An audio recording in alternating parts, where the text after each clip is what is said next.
एक और प्रेरणादायक अध्याय में आपका स्वागत है। इस बार हम एक ऊर्जावान उद्यमी, तेज तर्रार निवेशक, साहसी व्यापारी और दूरदर्शी व्यवसायी के जीवन की खोज करेंगे। तो चलिए सीधे उनके संसार में कदम रखते हैं। फ्रांस में एक ऐसा व्यक्ति है जिसकी कहानी किसी और जैसी नहीं है। एक लड़का जिसे कभी उसके पिता से उपहार में एक साधारण कंप्यूटर मिला था, आगे चलकर तकनीक, मीडिया और उद्यमशीलता के नियमों को फिर से लिख देगा। वह बाजारों को हिला देगा, परंपरागत खिलाड़ियों को चुनौती देगा, हजारों स्टार्टअप्स को प्रेरित करेगा और यहां तक कि अदालत की लड़ाइयों का सामना भी करेगा।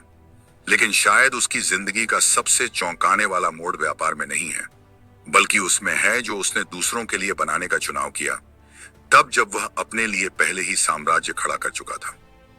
25 अगस्त 1967 को पेरिस में जन्मे जेवियर नियल एक मध्यम वर्गीय परिवार में पले बढ़े। उनके पिता एक फार्मास्यूटिकल कंपनी में वकील थे और उनकी मां एक अकाउंटेंट। सतह पर उनका बचपन साधारण लगता था, लेकिन युवा जेवियर के भीतर मशीनों और संभावनाओं के प्रति एक बेचैन जिज्ञासा थी। वह जिज्ञासा तब भड़की जब 15 साल की उम्र में उनके पिता ने उन्हें एक कंप्यूटर दिया। यह सिर्फ एक खिलौना नहीं था, यह उनकी प्रयोगशाला बन गया। जेवियर ने अनगिनत घंटे प्रयोग करते, कोडिंग करते और यह खोजते हुए बिताए कि तकनीक लोगों को कैसे जोड़ सकती है। जो चीज एक आकर्षण के रूप में शुरू हुई थी, जल्द ही व्यापार में बदल गई। किशोरावस्था के अंत तक वह पहले से ही छोटे दूरसंचार और डेटा सेवाएं बना रहे थे। 19 वर्ष की उम्र में, जब उनके अधिकांश साथी अभी भी पढ़ाई कर रहे थे, जेवियर ने स्कूल छोड़ दिया एक विचार का पीछा करने के लिए। मिनिटेल, जो इंटरनेट का फ्रांसीसी पूर्ववर्ती था, का उपयोग करके उन्होंने चैट सेवाएं बनाई। ये न केवल लोकप्रिय थीं बल्कि लाभदायक भी थीं, और कुछ ही वर्षों में उन्होंने उन्हें करोड़पति बना दिया। 24 साल की उम्र तक जेवियर नियल ने उन सेवाओं से संपत्ति और प्रतिष्ठा हासिल कर ली थी जिन्हें कई लोग महत्वहीन मानते थे। 1995 में जेवियर ने दूरसंचार में अपना पहला बड़ा कदम उठाया। उन्होंने वर्ल्डनेट में निवेश किया, जो फ्रांस का पहला इंटरनेट सेवा प्रदाता था। उस समय जब इंटरनेट घरों में प्रवेश करना ही शुरू हुआ था, नियल ने भविष्य देख लिया। उनका दांव शानदार साबित हुआ जब वर्ल्डनेट को .com बुलबुले के फटने से ठीक पहले 30 मिलियन यूरो में बेच दिया गया। उस एक कदम ने उन्हें पूंजी, आत्मविश्वास और विश्वसनीयता दी, और इनके साथ उन्होंने कहीं बड़ी चीज पर नजरें गड़ा दी। 1996 में जेवियर ने इलियड एसए की स्थापना की। कंपनी ने मिनिटेल पर चालाक सेवाओं से शुरुआत की, जिसमें फ्रांस की पहली रिवर्स डायरेक्टरी सेवा शामिल थी, जिसने अच्छी कमाई की। लेकिन नेल की असली सफलता 1999 में आई, जब उन्होंने फ्री लॉन्च किया। पारंपरिक आईएसपी जो भारी शुल्क लेते थे, उनके विपरीत फ्री ने अपने नाम के अनुरूप मुफ्त मोडेम एक्सेस की पेशकश की। प्रतिस्पर्धियों ने मजाक उड़ाया, लेकिन ग्राहक उमड़ पड़े। यह एक क्रांतिकारी कदम था, जिसने पूरे उद्योग को अपनी कीमतें फिर से सोचने पर मजबूर कर दिया। फिर आया 2002। फ्री ने फिर से बाजार को हिला दिया। 29 यूरो 99 प्रति माह की अकल्पनीय स्थिर दर पर ब्रॉडबैंड की पेशकश कर प्रतिस्पर्धी मेल नहीं खा पाए और ग्राहक मना नहीं कर पाए। इसके तुरंत बाद फ्री ने फ्री बॉक्स पेश किया, फ्रांस का पहला ट्रिपल प्ले बॉक्स, जिसने इंटरनेट, टेलीविजन और टेलीफोन सेवाओं को जोड़ा। यह केवल एक उत्पाद नहीं था, यह एक सांस्कृतिक घटना थी जिसने फ्री को घर घर का नाम बना दिया। जेवियर सिर्फ इंटरनेट सेवाओं को हिलाकर संतुष्ट नहीं थे। 2012 में उन्होंने फ्री मोबाइल लॉन्च किया, जिसने मोबाइल बाजार को हिला दिया। अनलिमिटेड कॉल, टेक्स्ट और डेटा, वह भी प्रतिस्पर्धियों से कहीं कम कीमतों पर। एक बार फिर उद्योग को अनुकूलन करना पड़ा, लेकिन जेवियर पहले ही वैश्विक सोच रहे थे। 2017 में इलियड ने इटली में इलियड इटालिया के साथ विस्तार किया और कुछ ही वर्षों में महत्वपूर्ण बाजार हिस्सेदारी हासिल कर ली। 2021 तक इलियड ने वहां फिक्स्ड कनेक्टिविटी भी लॉन्च कर दी। 2020 में इलियड ने पोलैंड में साहसिक कदम उठाते हुए प्ले का अधिग्रहण किया, जो देश का प्रमुख मोबाइल ऑपरेटर था। चुनौतियों के बावजूद, जैसे 2018 में इलियड के शेयर मूल्य में तेज गिरावट, जेवियर ने दोगुना दांव लगाया, शेयरों को वापस खरीदा और अपना नियंत्रण 72% से अधिक तक बढ़ाया। उनका संदेश स्पष्ट था, उन्हें इलियड के भविष्य पर भरोसा था और वे इसके लिए सब कुछ दांव पर लगाने को तैयार थे। अपने निवेश समूह एनजेजे कैपिटल के माध्यम से जेवियर ने यूरोप और उससे परे दूरसंचार ऑपरेटरों का अधिग्रहण शुरू किया। 2014 में एनजेएजे ने मोनाको टेलीकॉम को $445 मिलियन में खरीदा। उसी वर्ष इसने ऑरेंज स्विट्जरलैंड का अधिग्रहण किया, जिसे बाद में सॉल्ट मोबाइल एसए के रूप में रीब्रांड किया गया $2.7 बिलियन में। 2018 में मोनाको टेलीकॉम ने एमटीएन साइप्रस को खरीदा, जिसे एपिक के रूप में रीब्रांड किया गया। 2018 में जेवियर ने व्यक्तिगत रूप से आयरलैंड की प्रमुख टेलीकॉम कंपनी ईयर में हिस्सेदारी के लिए €330 मिलियन का निवेश किया। 2019 में एनजेए और साझेदारों ने टीगो सेनेगल का अधिग्रहण किया, जिसे फ्री सेनेगल में बदल दिया गया।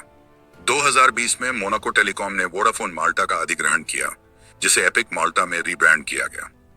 2024 में एनजेए को डेटा ग्रुप वोलिया, एक यूक्रेनी टेलीकॉम एंड पे टीवी प्रदाता, के अधिग्रहण की मंजूरी मिली। एक एक करके जेवियर एक वैश्विक दूरसंचार नेटवर्क बुन रहे थे, लेकिन जेवियर का साम्राज्य केवल टेलीकॉम तक सीमित नहीं था। 2010 में पियरे बर्गे और मैथ्यू पिगास के साथ उन्होंने फ्रांस के सबसे प्रतिष्ठित अखबारों में से एक ले मोंडे में नियंत्रित हिस्सेदारी हासिल की। आने वाले वर्षों में उन्होंने मीडिया में और विस्तार किया। 2020 में उन्होंने ग्रुप नाइस मेटिन का अधिग्रहण किया। वार मेटिन और मोनाको मेटिन प्रकाशित करता है। उन्होंने फ्रांस एंटील्स को खरीदा, जो फ्रेंच वेस्ट इंडीज का अखबार है। उन्होंने पेरिस टर्फ, फ्रांस का प्रमुख घुड़दौड़ अखबार, अपने अधीन कर लिया। इन अधिग्रहणों के माध्यम से जेवियर केवल संपत्तियां इकट्ठा नहीं कर रहे थे, वे फ्रांस के मीडिया परिदृश्य को आकार दे रहे थे। उनकी पहुंच रियल एस्टेट तक भी फैली। 2020 में लियोन ब्रेसलर और सुसाना गैलार्डो के साथ उन्होंने यूनिबेल रोडामको वेस्टफील्ड में भारी निवेश किया, जो यूरोप की सबसे बड़ी वाणिज्यिक रियल एस्टेट फर्मों में से एक है। 2021 तक उनकी हिस्सेदारी 15.5% तक पहुंच गई, जिससे उन्हें पर्याप्त प्रभाव मिला। अपनी सारी सफलता के बावजूद जेवियर कभी उन चुनौतियों को नहीं भूले जिनका उन्होंने एक युवा उद्यमी के रूप में सामना किया। वे दूसरों के लिए अवसर बनाना चाहते थे। 2010 में उन्होंने जेरेमी बेरेबी के साथ कीमा वेंचर्स की सहस्थापना की। अधिकांश फंड्स के विपरीत कीमा का लक्ष्य हर साल 50 से 100 स्टार्टअप्स में वैश्विक स्तर पर निवेश करना था।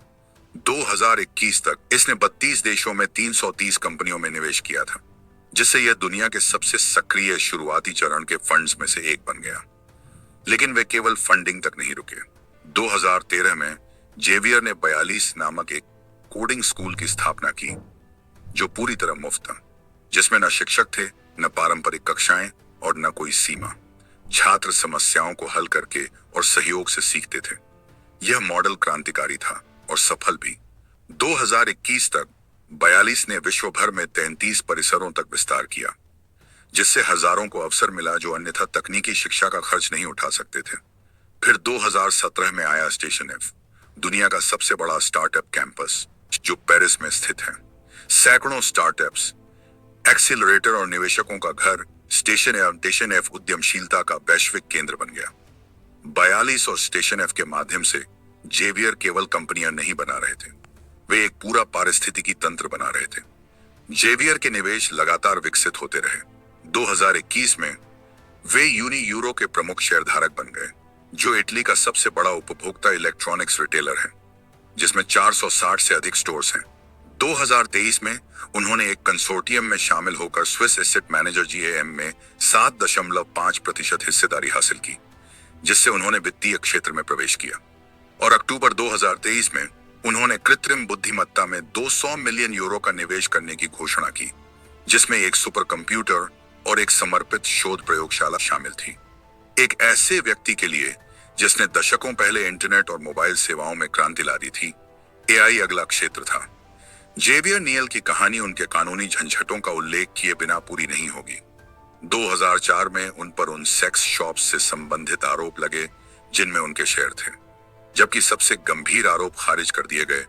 2006 में उन्हें कंपनी की संपत्ति के दुरुपयोग के लिए 2 साल की निलंबित जेल सजा मिली।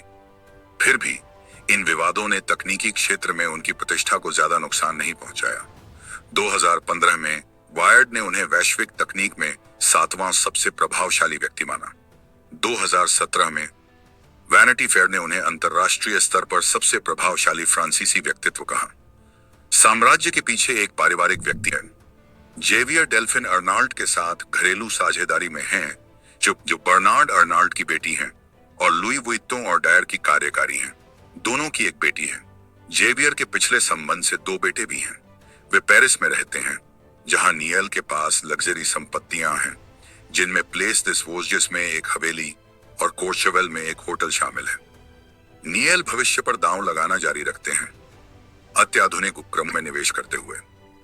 Cure 51 database software, biotechnology, Nabla health care tech, poolside AI software विकास, लिक्रेयन सूचना सेवाएं, उम्मादा एंटरटेनमेंट सॉफ्टवेयर, मिस्ट्रल एआई उत्पादकता सॉफ्टवेयर, स्कारलेट रियल एस्टेट सेवाएं, ओयारा उपभोक्ता इलेक्ट्रॉनिक्स, ब्रूट मीडिया प्रकाशन, ब्रेनियट इनोवेशन हब, सुपरपेडियन परिवहन रोबोटिक्स, क्वाट्रोसेंटो मैन्युफैक्चरिंग डिजाइन, डॉक्ट्रिन कानूनी शोध प्लेटफॉर्म, ट्रिपल बाइट भर्ती और तकनीकी स्क्रीनिंग। हर निवेश उनके नवाचार में अटूट विश्वास को दर्शाता है। जेवियर नियल की कहानी लगातार व्यवधानों की है। मिनिटेल चैट रूम से लेकर वैश्विक दूरसंचार साम्राज्यों तक, अखबार बचाने से लेकर कोडिंग स्कूल शुरू करने तक, स्टेशन एफ से लेकर एआई सुपर कंप्यूटर तक, उन्होंने कभी सीमाओं को धक्का देना नहीं छोड़ा। उनकी विरासत केवल कमाए गए अरबों में नहीं है, बल्कि बनाए गए अवसरों में है।